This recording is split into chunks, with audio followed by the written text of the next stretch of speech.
Let's look at identifying the speed limit on any public road in the UK. We'll look at why we should stick to limits and how we can help ourselves to do that in other videos. If you've done the speed limit quiz on this channel, you'll have seen from the answer slides that you can identify the speed limit on any UK public road with 3 key questions. If you haven't done the quiz, why not do it now? And do it again after this video to test your own understanding. The 3 key questions are there any speed limit signs? Is the road a motorway? Is there a system of regular street lighting? Let's have a look at some of the detail in these questions. First, speed limit signs. Road signs in the UK fall into 3 main groups. Round signs are law, with a couple of notable exceptions. Triangular signs are warnings. Rectangular signs are for information. Round signs with a red border tell you what you must not, by law, do, e.g. no motor vehicles. These are negative orders. They say you must not. Round signs with a blue background tell you what you must do, e.g. you must keep left. So speed limit signs which tell you what you must not do are circular with a red border, or the national speed limit sign. National speed limit is often abbreviated to NSL. For example, you must not exceed 30 miles per hour. Or, you must not exceed the national speed limit for the type of road and class of vehicle. There are various advisory speed limits on UK roads.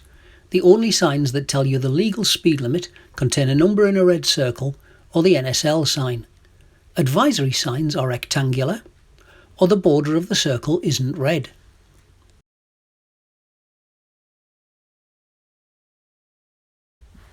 Where a speed limit starts, you'll find large signs called terminal boards or terminal signs, usually on both sides of the road. You effectively drive through a gateway between the signs into a new speed limit area.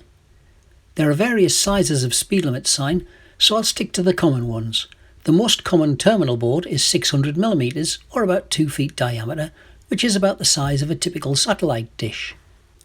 Public roads in the UK can be subject to a speed limit of 20, 30, 40, 50, 60 or national speed limit. We'll look at national speed limits later. Private land may have any speed limit that the landowner wants. So as you pass between 2 large speed limit signs, it means that the previous speed limit is cancelled and the new limit is in force. It's law, so it's illegal to go faster.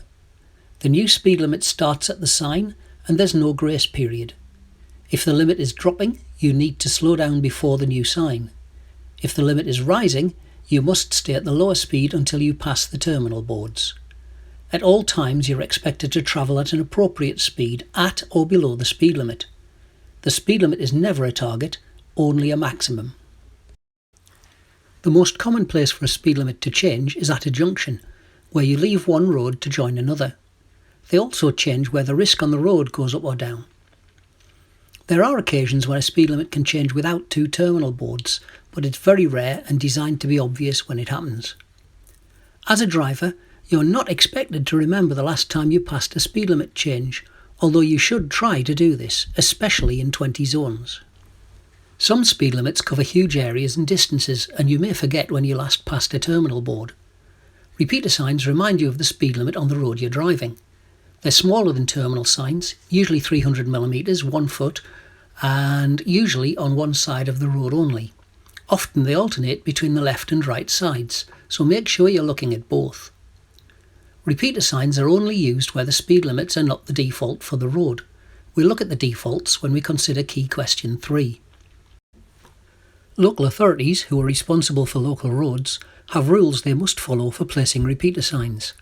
All you need to know as a driver is that they're generally less than 15 seconds apart when travelling at the speed limit. Often as you pass one repeater sign, the next one is visible. Sometimes you have to travel for a few seconds to see the next repeater sign.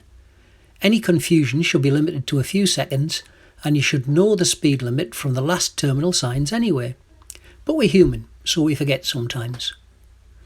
If signs are covered by such things as branches and leaves, you should inform your local authority. It's very rare for local authorities to get signage wrong, but it can happen. 20 mph speed limits were introduced in the UK in the 1990s. Many older drivers passed their tests before they were introduced, and there are many myths about them. If they have the number 20 inside a red circle, they're law, just like other speed limits. And yes, police do enforce 20 limits. 20 inside a black or green circle is advice only, not law.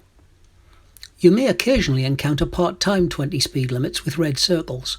They're quite common in Scotland. The signs say 20 when lights flash. Part-time advisory 20 limits are more common. If you have a collision, advisory speed limits can be taken into consideration for a prosecution. For example, travelling at a steady 30 mph when there are hordes of school children on the footpaths may seem to be legal. But if you collide with one who steps out, your speed will be deemed inappropriate for the conditions, and the advisory limit will form a part of the case against you. There are two types of legally enforceable 20 mph speed limits: the standard 20 mph limit and the 20 zone. A standard 20 mph limit commences with a normal terminal sign, and 20 repeaters are placed along the road until another terminal sign changes the limit. A 20 zone is often used around schools and housing estates. Whereas a 20 limit usually covers one stretch of road, a 20 zone usually covers an entire area and all the roads within it. A 20 zone starts with the modified terminal board you can see here. A 20 zone doesn't normally have repeater signs. Instead, it has traffic calming measures. It should be obvious to drivers that they are driving in a high-risk area. 20 zones usually have speed humps, pinch points, or at least 20 painted on the road regularly. If you see a 20 zone sign, it's important to look for the end of zone sign and remember that you're in the 20 zone until you see the end of zone sign. You could, if you forget that you're in a 20 zone, see regular street lighting and assume your limit is 30, but traffic calming should reassure you that it's still 20 and to watch for the end of zone sign. Note that speed limits can be painted on the road in other speed limits too. On its own, a painted speed limit on the road is just for information, or a reminder in a 20 zone. The signage on the roadside is what makes it illegal to exceed the limit. In almost all cases, the painted roundel matches the legal speed limit, but in very rare cases, the number painted on the road may be lower than the legal limit as advice to slow down. That's key question 1. If there are any legal speed limit signs, you don't need to ask any more questions. You now know the limit. If you've established that there are no speed limit signs, you need to ask key question 2. Is this road a motorway? The speed limit on the majority of motorways is the national speed limit, whether it has street lighting or not. If a motorway does have a lower speed limit, the limit will be signposted at regular intervals. You will not find national speed limit repeaters on a motorway, even where there are street lights. Some drivers are confused about how to identify that a road is a motorway. It's not the hard shoulder, the number of lanes, or the central divide. If you are on a motorway, your direction signs are blue, as are the countdown markers approaching exits. That is the only reliable way to identify a motorway. Motorways always have an M in their name, such as the M1 and the A1M. Where the M is in parentheses, like the A1M, it means that this section of the A1 is motorway, but other sections are not. Major roads like the A1, without the M, have green direction signs. Motorways may be subject to variable speed limits. If a matrix sign at the side of the road or above the lane has a number in lights without a red circle, it's advice only. Expect some kind of hazard ahead. For example, a collision with a shredded lorry tyre at high speed isn't likely to end well. If a matrix sign on a motorway is lit with a number in a red circle, it's law just like other speed limits. Make sure you pass the sign at the reduced speed and maintain the lower speed until you see the national speed limit sign illuminated. These signs are on managed motorways. Take a look at the Highways Agency website to find out more about managed motorways. These didn't exist when some drivers took their tests. There's no minimum speed limit on a motorway, but you should note that driving too slowly can be dangerous and can result in a prosecution for careless or dangerous driving.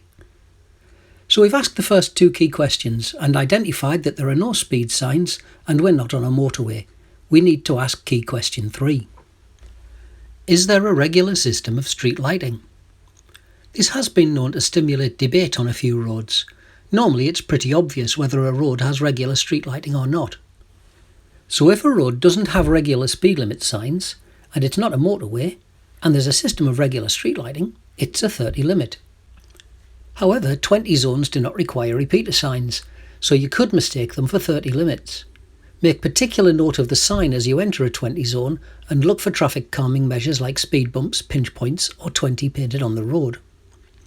So if a road doesn't have regular speed limit signs, it's not a motorway and there's no regular street lighting, it's national speed limit. Occasionally on national speed limit roads there are a couple of streetlights to light a bend, a junction or other hazard. That doesn't form a system of regular street lighting, and so national speed limit repeater signs are not required. It's still a national speed limit road, although you should exercise some caution as there are likely to be extra hazards. If, after asking the 3 questions, you've identified the limit is national, you need to translate this to a number so that you can establish your maximum speed limit.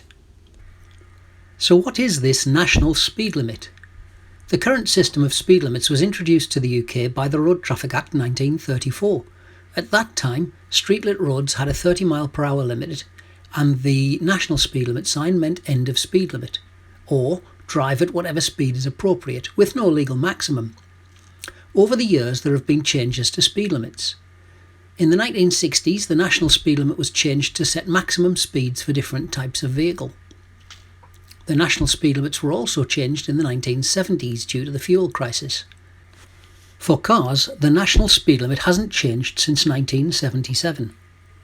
So today, the national speed limits for cars are single carriageway 60 mph, dual carriageway and motorway 70 mph. There is no public road in the UK where you can legally exceed 70 mph. Note that the Isle of Man, not a part of the UK, still has some roads with no speed limit, although dangerous and careless driving is still an offence. As a car driver, you can drive some other vehicles either as a provisional L-plate driver, or your full licence covers some other vehicles fully. On national speed limit roads, you'll come across vehicles with lower speed limits than you in a car, so you should have some understanding of limits for other vehicles. This is what the national speed limits mean to different types of vehicle on different types of road. Roads in the UK are either single carriageway, dual carriageway or motorway. Study the table carefully. A fully licensed car driver can drive more than just cars.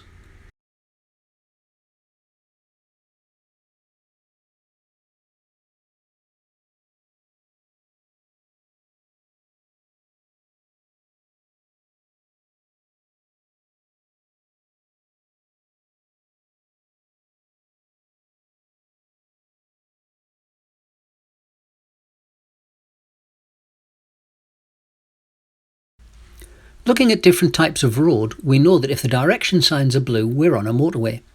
So we must be sure we know the difference between a single carriageway and a dual carriageway. Again, this sounds obvious, but many drivers get this wrong. I'm going to show you 6 roads. Make a note of which of them are single carriageway and which are dual carriageway. Press pause if you need a pen and paper.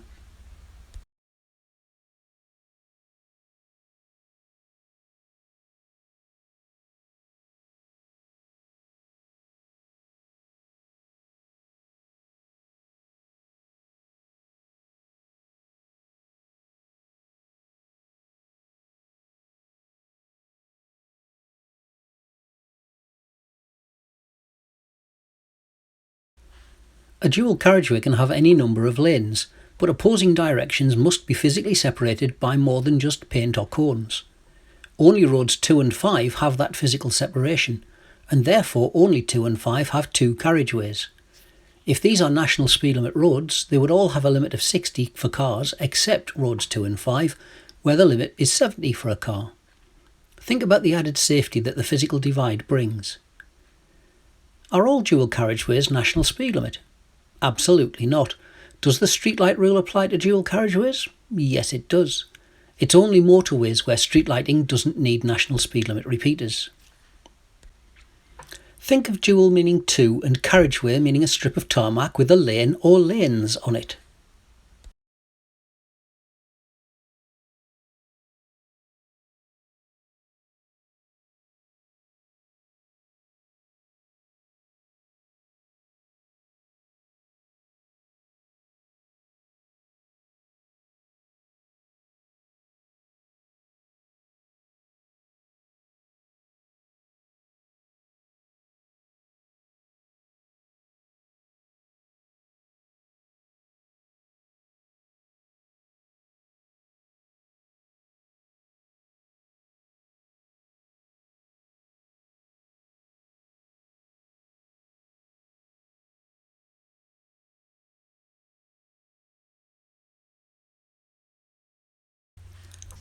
So here's a quick summary. Work out the speed limit using the 3 key questions. If the limit is national, work out what this means to you, in your vehicle, on the type of road you're driving.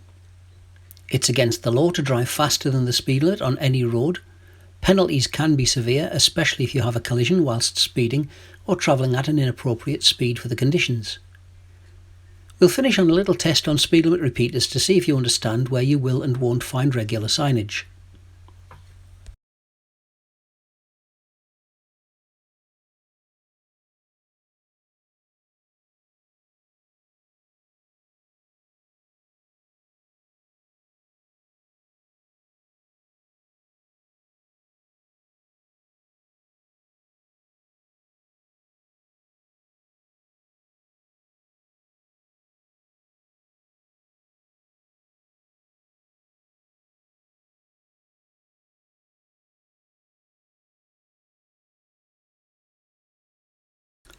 Thanks for watching. Please subscribe to the channel and click the bell to be notified when new videos are published.